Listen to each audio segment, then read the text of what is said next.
Sinadapi. How are you? Welcome to Native Wellness Institute's Wellness Wednesday. Wow, some of you, you've been joining us every week, and I just wanted to do a little history. Native Wellness Institute has been doing the Power Hour since March 2020. And so I'd just like to start with just some reflection words. I guess some would call that a prayer. And so I just wanted to begin this hour and to ask you, please to get comfortable. We're going to talk about healing, but I just want to send out a prayer to you out there and wherever you are. Just a land acknowledgement. I'm in Browning, Montana, and so I'm in my ancestral land right now. And so I'd like to say Hayo Strabatapi, Hayo Ninna, Hayo Napi Natusi, Hayo Kita Biwa, Spomokana, Sixikai Kainai, Apatsapikani and Omskapi Pikani, Spomokana. Ixkanax, both sides of the border. Ios Jabatabis, Mukana Moto Kiks, both sides of the border. Spomokana Ganax Dimada, Brave Dog, both sides of the border. Ios Jabatabis, Mukana Kami Poismanix, owner of a stand-up headdress, both sides of the border. Ios Jabatabi, Spomokana Pokax, all of our children that are returning to school, all of our children that are returning to their sports events, all of our children that are learning the language, Ios Debatapi, all of our children that are learning our medicines and our smudge and our way of life. Ios Debatapi, we just ask you to help us return to kindness, the kindness to each other, the kindness to ourselves. I also Jabatabi, if you could just help us help each other and help us with our own self-care as we go into the equinox September 22nd and the solstice December 21st of this year. We thank you. We thank you for all of the weather that you've brought us in any shape or form to show us that our earth needs more prayers and our water, and we need to take care of each other. We ask special prayers for those in Ukraine. We ask special prayers for those at Maui. We ask special prayers for anyone who's locked up behind bars. We ask special prayers for those who maybe aren't as mobile or in a wheelchair or they can't get around as good. We ask special prayers for them. We ask special prayers for all of the firstborn children, all of the baby, last-born children, and the children in between. We ask special prayers for all of our ancestor teachings. We just ask you to be with us today in this effort for the next hour, that it helps. I just like to use some words that would help give hope and inspire, give healing.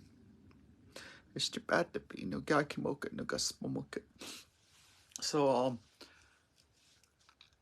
I guess I needed to just shed some tears.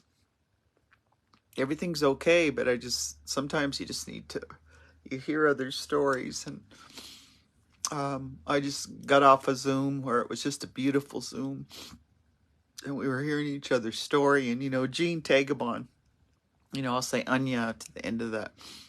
Jean always says that our story is somebody else's survivor manual. So remember that, to share your story, share your triumphs, share the things, share yourself, and how you're in recovery. You might be sober. You may be moving from a career to another career. You may be letting go. You may be remembering those that we lost during this pandemic. Boy, I tell you, they say that the makeup of tears is different, and that must have been some healing tears because it felt really, really salty. So welcome to Wellness Wednesday. Native Wellness Institute, as we said, we started this in March 2020, with the Power Hour. And it was one of our team members, Robert Johnston, and quite a few. We were trying to figure out what to call it. But, thank you, Robert Johnston, for coming up with the Power Hour. And we just dedicated, I come on, I'm kind of like Mike Duncan. Those of you that know Native Dads Network, we get on with Mike Duncan every Tuesday, 6:30 a.m. Pacific Standard Time. And White Bison, some of their podcasts and their training. And then Al Pooley's Native American Fathers and Families Association. We all get on. Where the four of us, our organizations are really interconnecting and find where we could find the common ground and supporting each other instead of competing. Wow, what an idea. Supporting each other instead of competing. I know I was all excited because Native Dads Network is going to, they just put out the Save This Date for boys with braids. Al Pooley and his group, they're putting out all their posters for November and December. So like our fall is filled up. So just remember that every Wednesday on Facebook Live, we'll be here, and Native Dads every Tuesday at 6:30 a.m. So today I've been with a group, Southern Plains, and we're on a gathering of Native Americans, which stands for GONA for those in the United States. But I remember doing a GONA at Sixikai in 2001 with Dr. Deb Pace and the healing counseling group up there, and they called it the Gathering of Sixikai Nation. And then when we went to Australia, they called it the Gathering of Aboriginal, and some say the Gathering of First Nations. However you interpret GONA. So I just got off, and so it's in my heart right now. We're right in the place where we were talking about our own stories. And we were using the trauma web as a tool to look at some of the traumas. And sometimes we look at, in recovery, they say it's okay to look at your past, but don't stare. And I think about that because sometimes when you hear people that stare and, if you stare too long, you become a victim because you tell your story over and over. You don't only concentrate on that. And so knock that off. Don't do that. Do some recovery, but don't stare. And then what you have learned, like if you've learned that you have a pattern of a-holes that you dated, don't date no a-holes no more. If you have a pattern of procrastination, think of the solution with that. Because like a lot of Indians, they wait till the last minute, then they stay up all night and take care of all the tasks they were supposed to. If that's what you're dealing with, gant it out. Do a little at a time so that you don't have that anxiety. So we were just talking about healing. So I wanted to start with the story as usual because there was just some beautiful brothers and sisters from Oklahoma, Muskogee Nation, a lot of Creek, Cherokees, real Cherokees. I like it when real Cherokees, not like Barbie Cherokees, like real Cherokees. And we started talking about the spirit of things.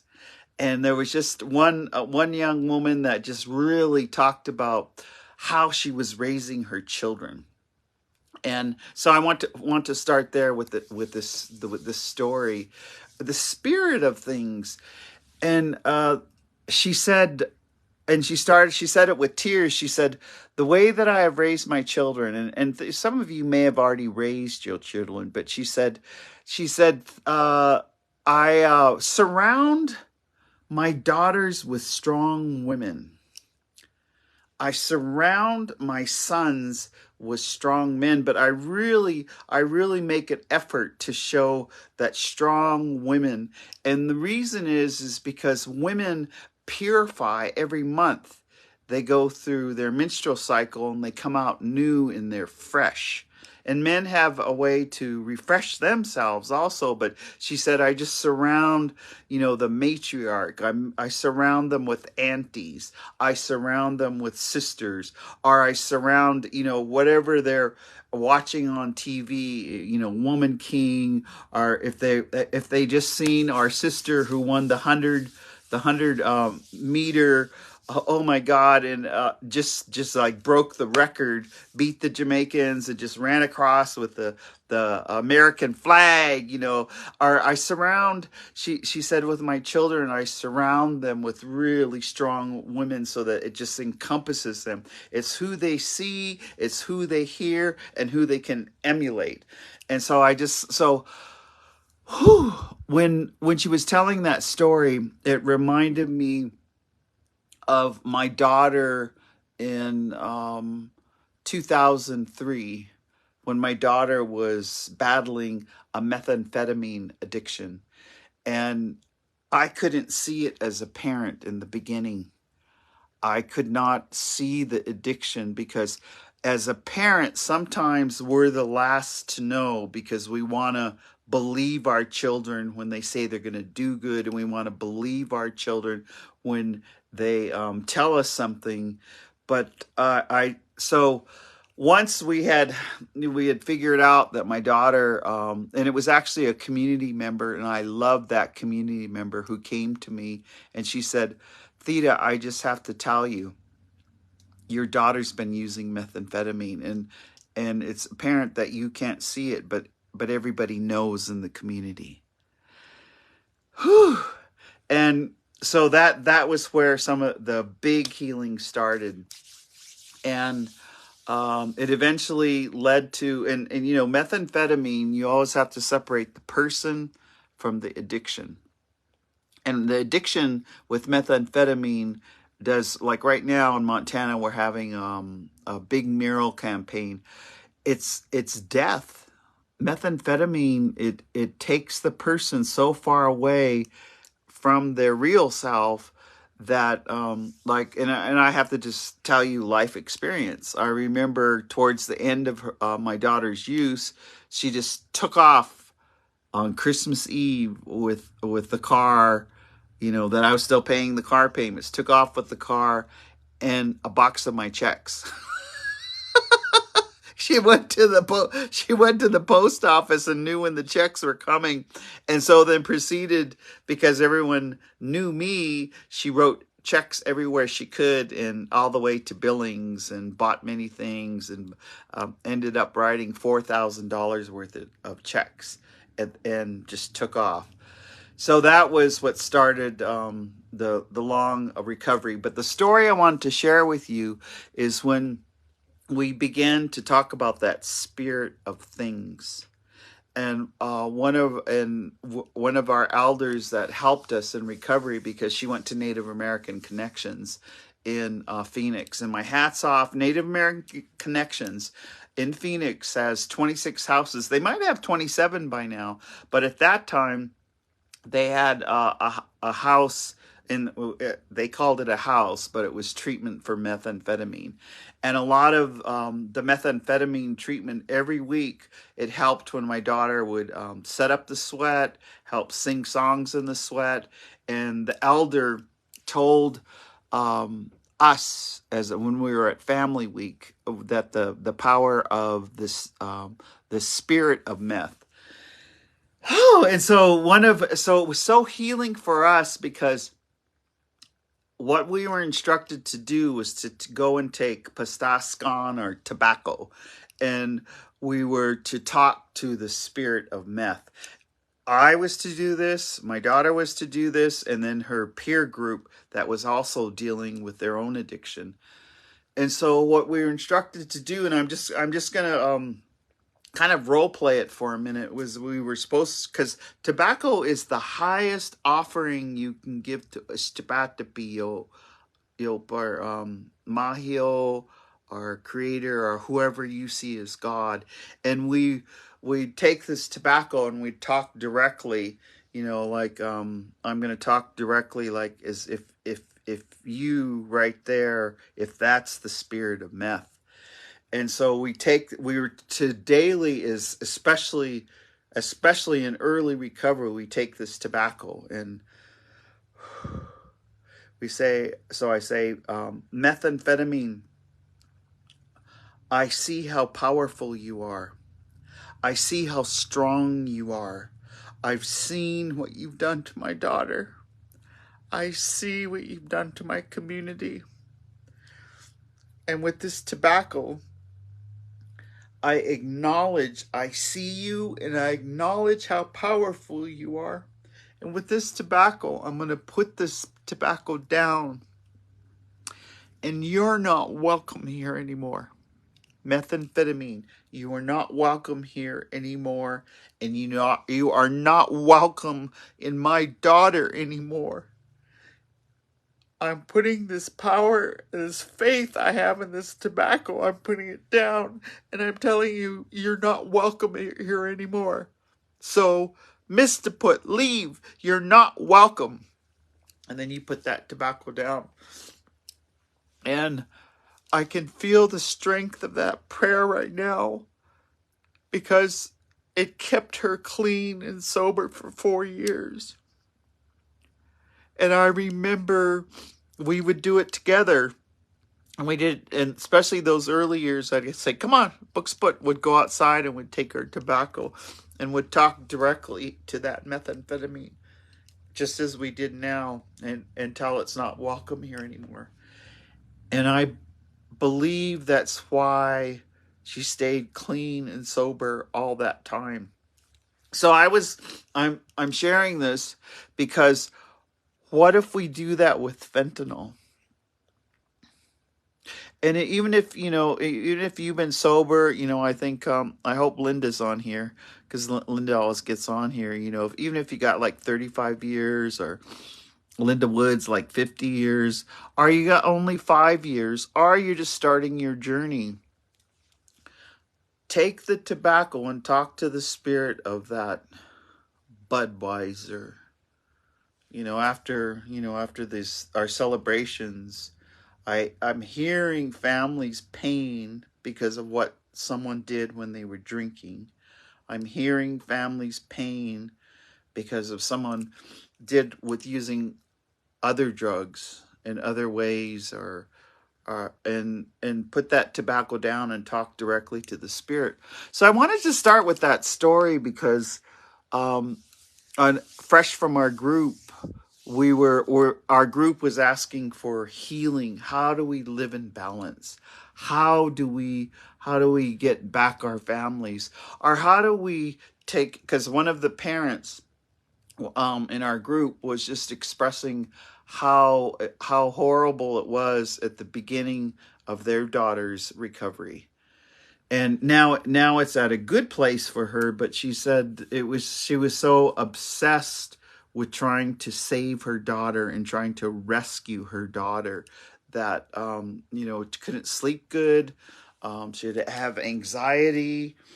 Had to drive herself to ER because having pains and thinking the worst, something was wrong with their brain, but it was actually just stress. So today, how do we begin to live in balance? How do we begin to take our lives back? And I made some notes to myself because I was trying to think. I can only speak from life experience.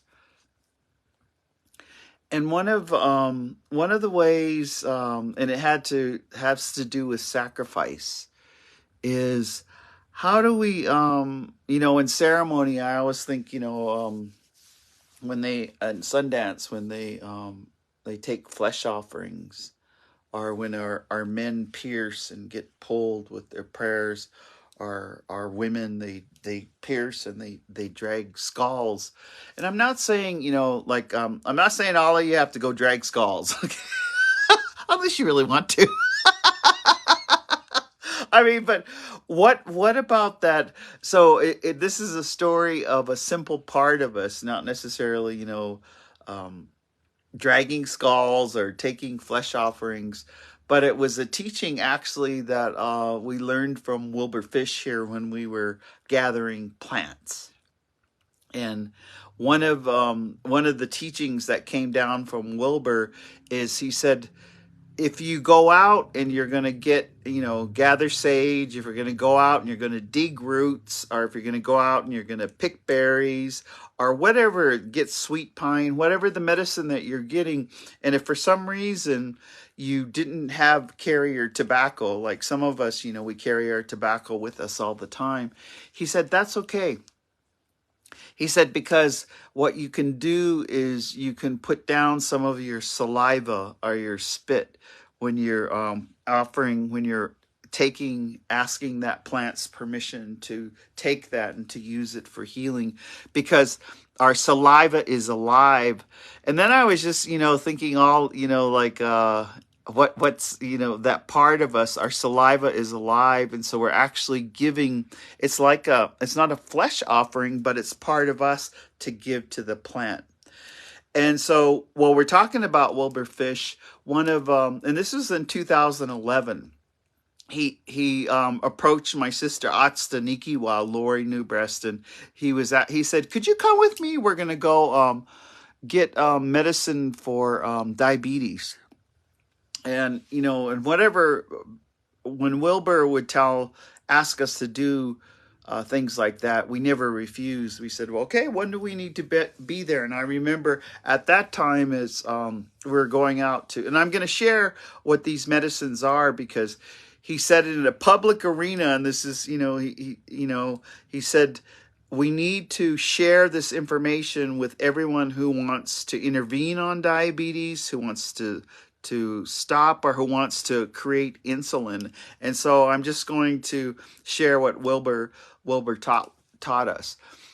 When you're heading towards Kalispell, by mile marker 161, and that's how we have directions in Montana.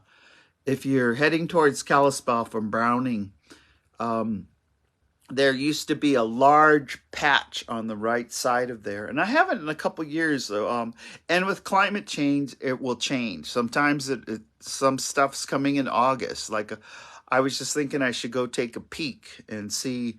But that was where he took us. And the reason he was taking us is because he said, you can't wait for someone to give you tobacco to ask you about this cure for type 2 diabetes. You can't wait for that. So just share it. He was telling me, Lori, is in a public arena. So I'm just following what he instructed us to do. He said that out there, that big patch, and we were with a group, and it was just so beautiful because it was our diabetes program in 2011. And at that time, everybody in that program, and still now, there's really a great dedication towards helping our people either to bring their A1Cs down, to get their blood sugar, below 120. And so we were all together, but Wilbur told us, he said, now, these guys are novice, and so please just help them. And novice, he means when novice people go out to get medicine, they just go out there and hurry up and get it, and and that's not how you get the medicine. There's always, first you should bring lunch. First, you need to be dressed like we're always our protocol. You should have a skirt on. You should have a dress on, and you're in a relationship with that plant. So you should adorn yourself and dress up because you're in relation. You're like going on a date with a plant. So it's like, you can wear bling bling if you want, but. We go on a date. Anyways, he said, so they're novice. So if for some reason, they're only wearing pants, we thought you should bring skirts. So you should always carry extra skirts, because you never know when you're going to be out with someone and you gather medicine, because you're going to want them to put a skirt on, or you're going to want them to get ready for this protocol of getting this plant. And he said, and so we went out, and so the plant, there's two pieces to this cure for diabetes, are this to regulate your type 2 diabetes. And we're not talking about type 1, but type 2. But at the same time, it could be medicine for type 1 diabetes. And so we went out, and there was these tall Devil's Club. Not Devil Claw, but Tall Devil's Club. And at the top, there's like a flower. And when the flower starts to like get a little bit brown and wilt a little, that's when the medicine down from the stalk goes down into the root there. But the stalk has a lot of medicine, that Tall of Devil's Club. So when you go out, it's called Devil's Club because in that stalk there's like these big thorns, and they're like razor blades. They'll like cut you. So you should always have very thick gloves that you're ready to that you can strip some of those the thorns that are sticking out. And then you should always have, well, we call them lopplers, or they're well, we call them lopplers, or some people call them cutters. We were laughing at, we all call these big scissors. Big So we went out, and we took a long time to pray.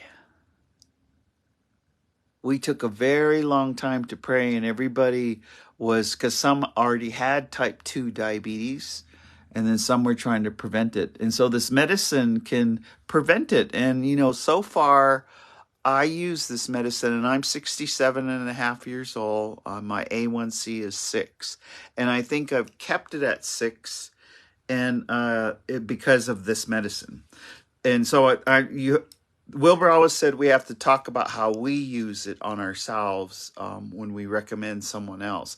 So this Devil's Club, when we prayed for a long time, and Wilbur, I can remember when he was praying, and I just get a tender heart, because he's such a good teacher, and he's not teaching as much anymore, but he's just such a good teacher. He said when he was praying, he was saying, we're so tired of our people in wheelchairs. We're so tired of them having to get their toes cut off. We are so tired of them not being able to see good. And we're so tired of them losing all their muscle tone. And we get so tired as to we just want to get some of this medicine so we could give help to those who suffer with diabetes. And the tears come now, because it's an ongoing battle, it's with this, and my own relatives who suffer. It takes time to get all this. So we just said this long prayer, and then I remember some of our group there was just saying, they weren't used to like praying in a group for a long time, but so Wilbur said, it's okay just to say, help me, no gyaki mokit, no gospel mokit, pity me, help me. And so I remember the group saying, have pity on us, help us. And so then it was so cool, because we put down our tobacco, and then sure enough, because they were novice, he said, no, take your loppler, take your clippers, and cut about every 12 inches, cut it, take your leather gloves and strip it. And then you have a sharp knife, and so that 12 inches that you cut after you strip it, you cut along the outside, and that outside, that bark has a lot of the medicine. and inside there's some, but that, especially that bark, so you're gonna cut it off, and that's actually what you're gonna take back, and you're gonna dry. You're gonna dry, so let that dry, so that when it dries, you're gonna make it into a tea. But you can use any part of that there's medicine in all of it. And in fact, Gene Tagabon just gave me a jar from Alaska of Devil's Club ground, and I was just thinking, because to prevent diabetes, that I should go through. So the prescription is to take that, and so Lori and I went with Wilburfish, and we cut a lot because we weren't necessarily getting it, some for ourselves, but we were getting it for the diabetes program so that they could give it out. So we went and we were harvesting a lot. And some of our group was like, okay, that's enough, and they're done quickly. But I remember just standing and looking at that plant, and after the prayer, we could feel the power, the spirit of that plant. And the spirit of that plant, how powerful, letting us know that we could help with diabetes. And what Wilbur instructed us, okay, so that's the first part. So let's finish this story, is when you dry that outer bark, and you grind it, and you can or just you make it into about a gallon of this Devil's Club tea, and it's really good tasting, and it has other properties, like Devil's Club is a pain reliever. It spiritually can fortify you, but about a gallon of it you make with this Devil's Club. Now, the second part of the medicine that Wilbur explained to us, because right now it's available all over, at least where we are, wherever there is Saskatoon berries, or Savas berries, or some people call it June berries, is you take you go, like when I go get it, I like to talk to each leaf. It's the leaf of the berries. As you just go and you might have the leaf, and I put down the tobacco, and I just ask the leaf, please help with the medicine. We're going to make a tea, and please help for myself and whoever this is given to, that when we make the tea, it helps their ability to make insulin, and it keeps their blood sugar down. You be specific. So you go cut the leaves. You cut all the Savas berries. You don't need the Savas berry. You can use for other medicine, other ceremonies, but the leaf has a lot of medicine. And so then you dry that. You can put it in cardboard, put like a paper towel and just leave the leaves, because you can shake it a little, let it dry, and then you can keep it in a container. And when you make that tea, just grab a handful of those dry leaves, put it in a gallon of water, and make tea. So you got a gallon of Devil's Club, a gallon of Savas berry leaf tea. And Wilbur said, this is often take 3 weeks, and religiously for 3 weeks. The first thing, and before you drink coffee or anything, you have 2 cups of that Devil's Club, and in the morning.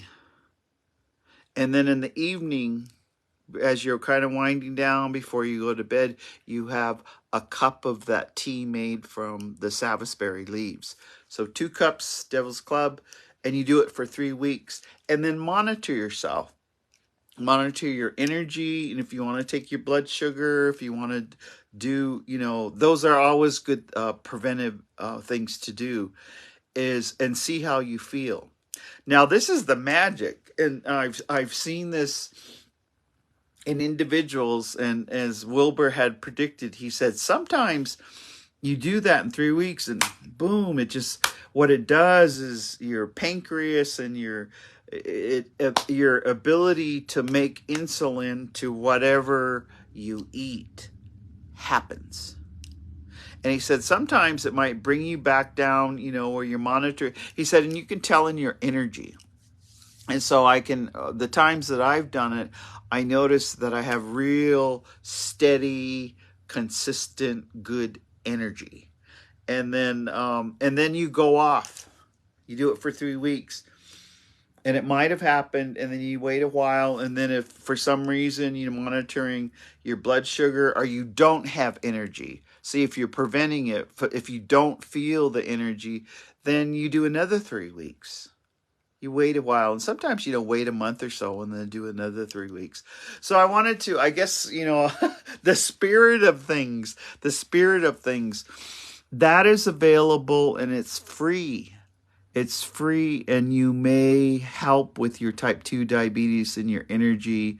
And so I can only attest that, my A1C is 6, and I think it's because I do that regime. And now that I'm speaking about it, I'm probably going to have to do, I should probably plan the next 3 weeks. Back to living in balance and the sacrifice, and I guess that this came out of that flesh offering and that ability to put the spit down when you're getting medicine. The other living in balance, our group after we did looking at being trauma informed and the traumas that we've had, especially during this pandemic. And it's interesting because our group is saying we're just coming out of this trauma of the pandemic. That's why everybody's kind of running around manic and doing too much. And so maybe how do we bring it down so that everything's manageable? How do we bring it down where we're doing okay? And I always smile because how do you slow down? Duh. How do you get peaceful? How do you, we've always, we do all these breathing exercises. Some of us do transcendental meditation. Some of us take a nap. I always like, Gene always says that his superpower is napping. Sometimes that 10-minute nap, that half-hour nap, or it might be an hour or whatever to rejuvenate ourselves. How do we get back in balance? So let's talk about a couple of things, because in our group, they were saying, well, what is the prescription? Like if you went to the traditional practitioner, kind of like you go to your doctor, what's the prescription so that I can get serene? Or what's the prescription so that I can have peacefulness? Or what's the prescription that I can have a happy heart? And so I was, we always, and we take it for granted sometimes. And with that, when we were in that group that I just got off, I said, but one of the ones, and I don't think about it often, that I often follow is HALT. That stands for HALT. And H being hungry, A being angry, L being lonely, and T being tired. So HALT for someone in recovery. So that's, I guess that's why, in recovery, you always carry food. You always have good food, so that, I look around and I got my bag over here, and I'm at my mom's place. Mom's boiling some ribs. She's been boiling. So I'm probably going to get off here and eat one of her ribs, but you don't be hungry. That maintenance. And I was at the 27th annual Two Spirit gathering, and we had a 4-hour giveaway. So during that 4 hours, they were so gracious, because some of our group has type 2 diabetes. So they, someone went in and made cinnamon raisin pieces of toast, and came out, and because we were delayed, instead of having lunch at noon, we had it at 2. So not being hungry. So always, carrying and pack it with you. Like we're getting ready for winter here, and so I was just thinking I always travel with dry meat. Or else boil meat, put it in Ziplocs, and because I'm like a meat eater, like, what do you carry with you? A banana, an apple. There's all kinds of goody, some apples that you could dip in peanut butter, whatever. But that angry one, whoa, that anger in our heart, how do we get that in balance to not be reactive? I remember my one uncle, and this is my Uncle Vernon, and he's gone now, but he had to go to prison because he got really angry, got out the gun and started just popping it over, not shooting at anyone, but scaring the hell out of them. That's a tactic, firing some rounds over their head. So anyway, he had to go to jail for that, and he did. And I remember he went to anger management, and so, and I saw after he got out, he was sober 8 years, but he actually started to take those skills of anger management.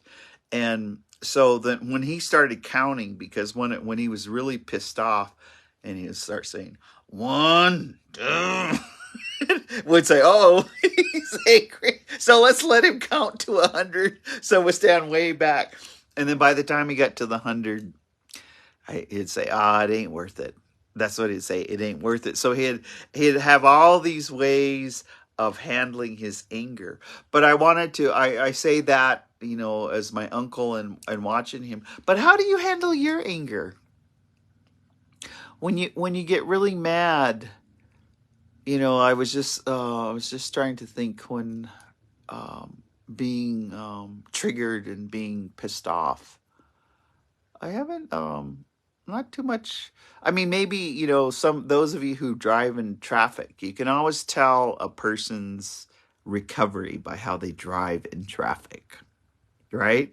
And if they're, like read between the lines, putting that middle finger out at someone, or if they're, cussing at the drivers around them, or calling them stupid or whatever, that's not handling your anger right. Or they used to call it road rage. I remember one time cutting off this person, not intentionally, but when I cut them off, they drove by and they showed me their pistol. Like, that's road rage. Like, oh my God. Right, so what, and this is just me. Rather than getting out the pistol, if someone, flips me and tells me I'm number one or gets really angry, I always just wave at them and blow them a kiss.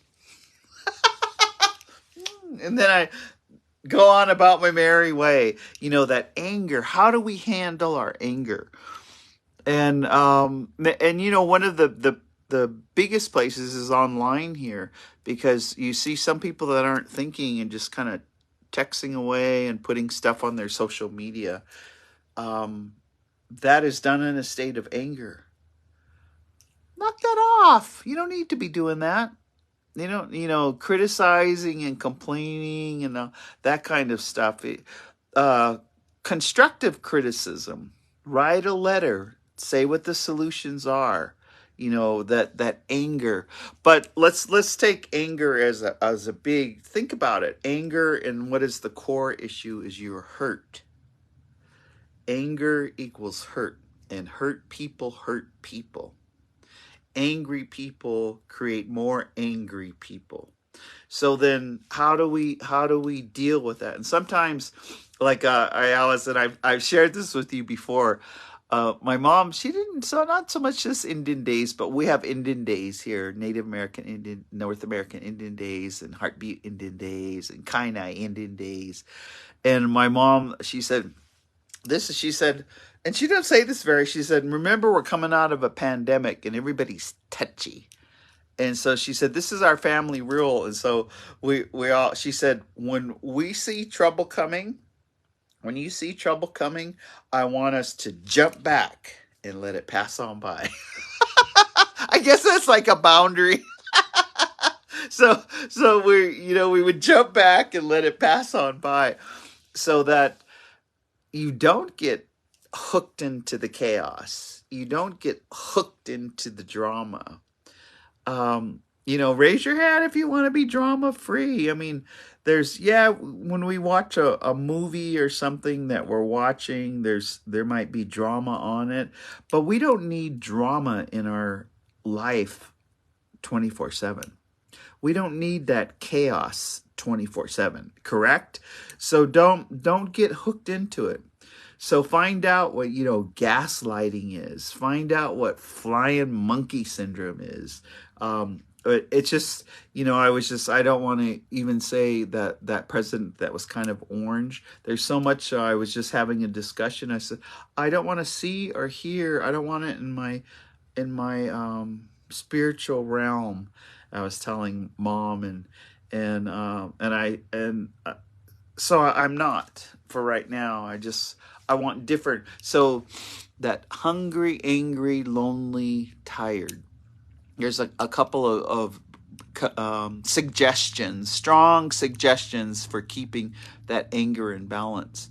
And whatever the hurt is, whatever the core issue is, doing some more healing on it. If we get triggered, like my tears, that means I have some more healing to do on it.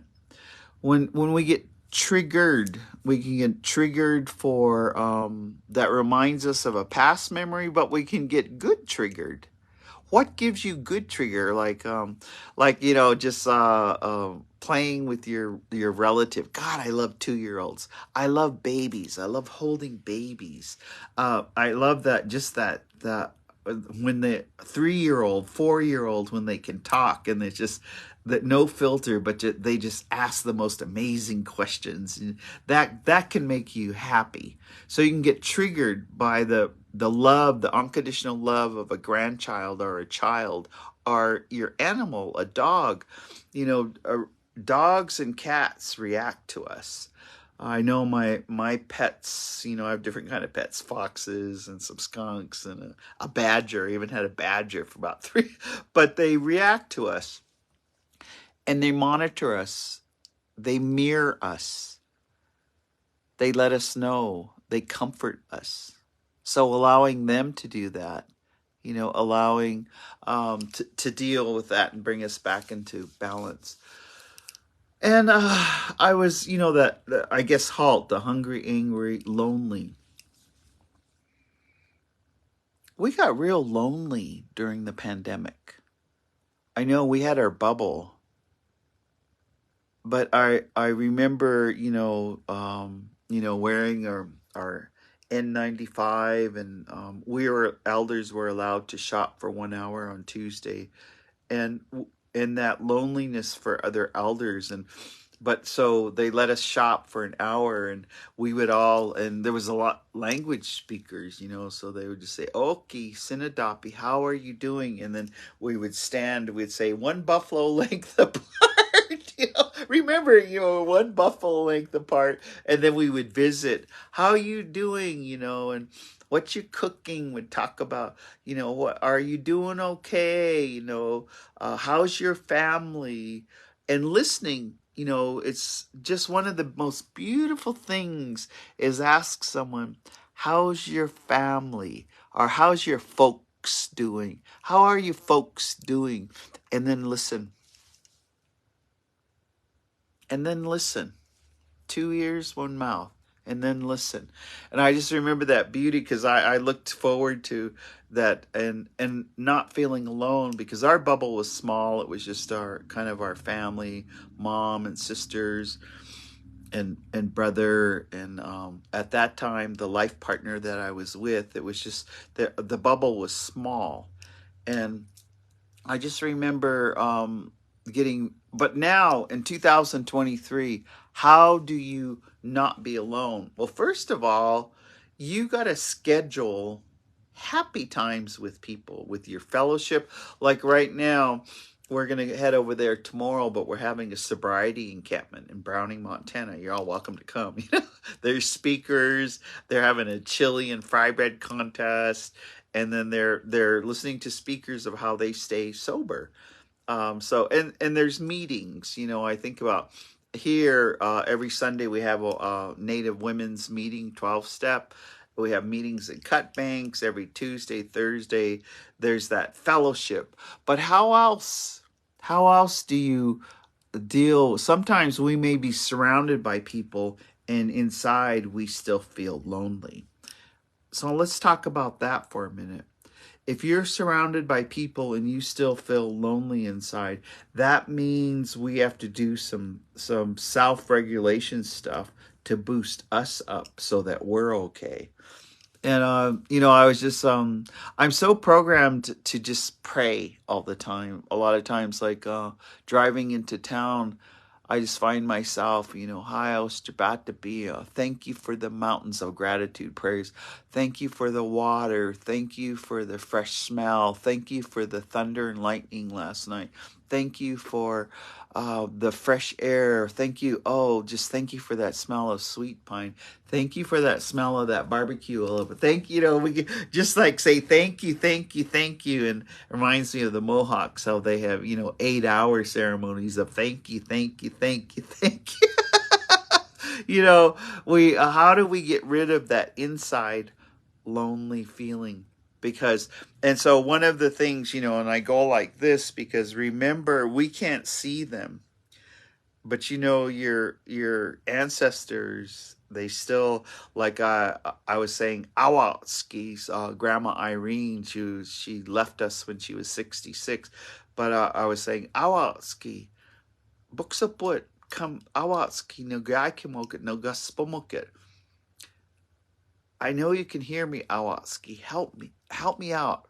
It's just calling on our ancestor, or calling on some of our ancestors. Like there's one ancestor I have that was named Kills across the way. And I own a little piece of land because Kills across the way loved my father and gave him some land. And I didn't sell that in the cabal. So I always say, Kills across the way, I never even met you. I never even got to talk to you, but I know you're a badass ancestor. Kills across the way. So I even pray to Kills across the way. Come help me. So that prayer so that we don't feel alone.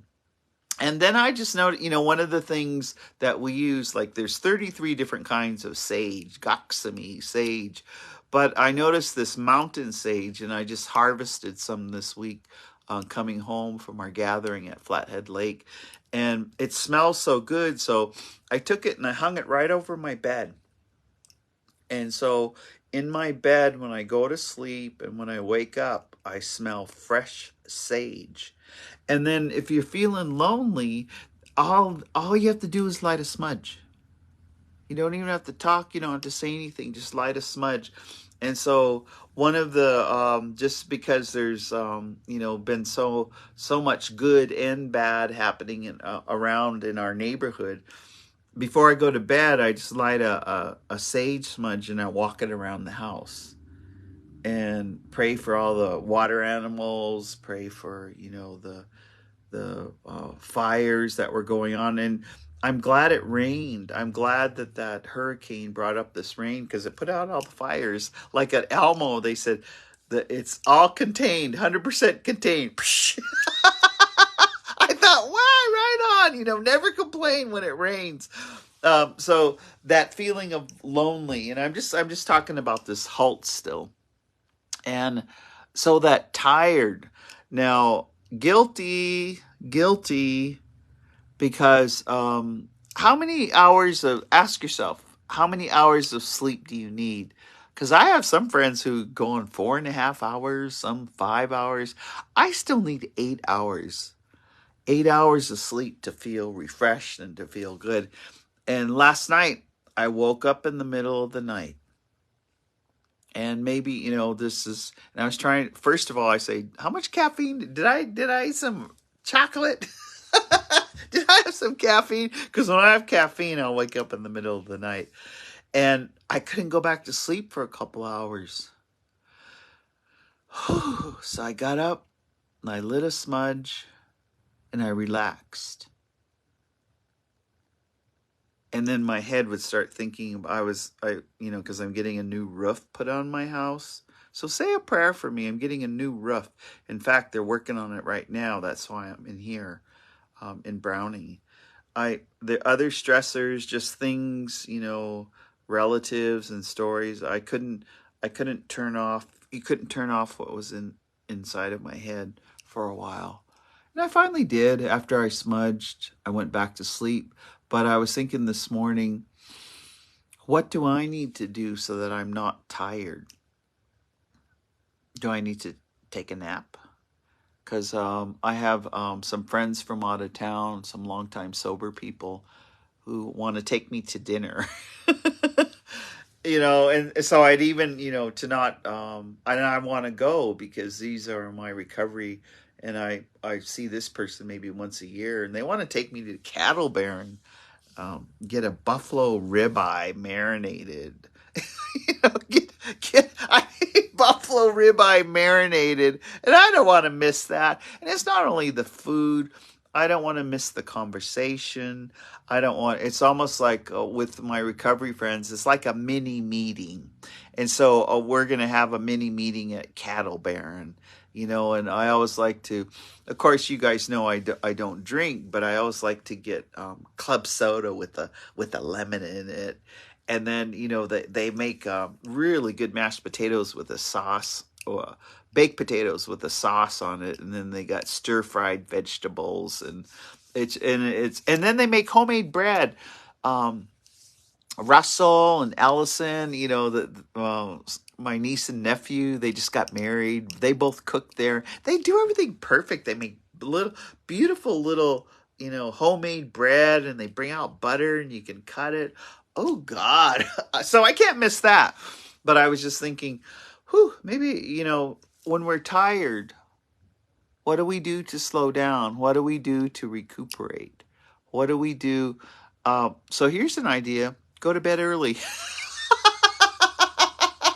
Here's, what I was talking to my friend Cecilia, and she was all chipper going to work on Monday, and she goes, "Yeah, I went to bed at 9." I go, "Oh, girlfriend, that's some self-care. You went to bed at 9."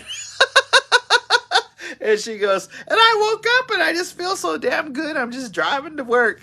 And I thought I'd call you and check in, because all our lives, God, I don't know, we've been friends for 50 years, something like that.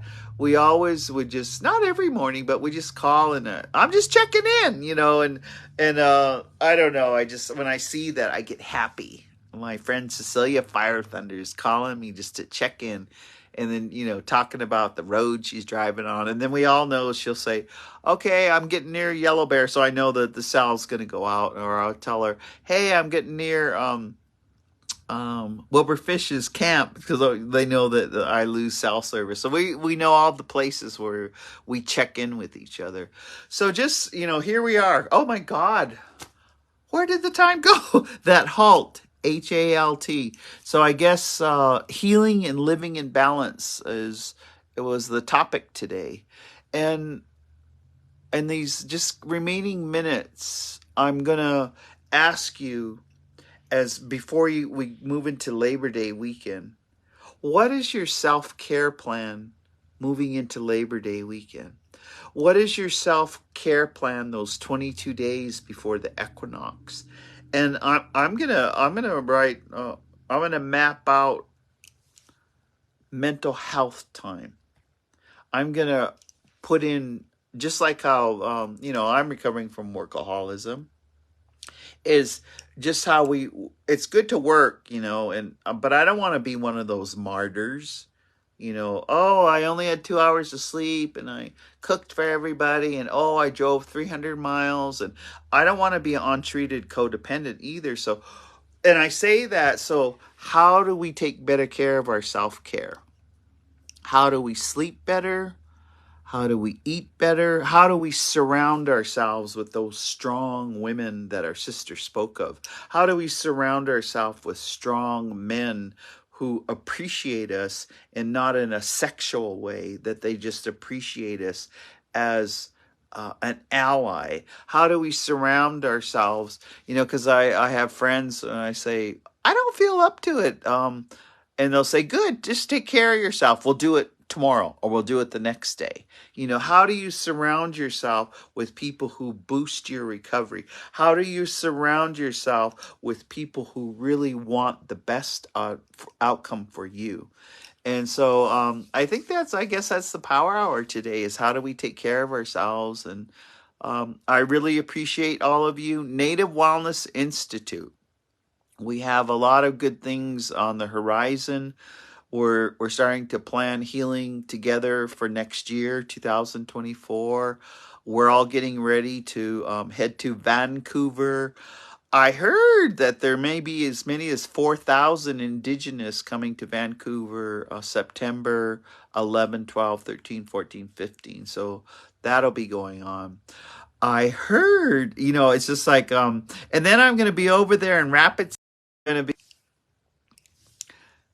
I'll be over at Rapid City at Greater Plains with Jerry Lynn Church and the group. I'm going to be keynoting on September 19th, and then Master of Ceremonies on the 20th and 22nd.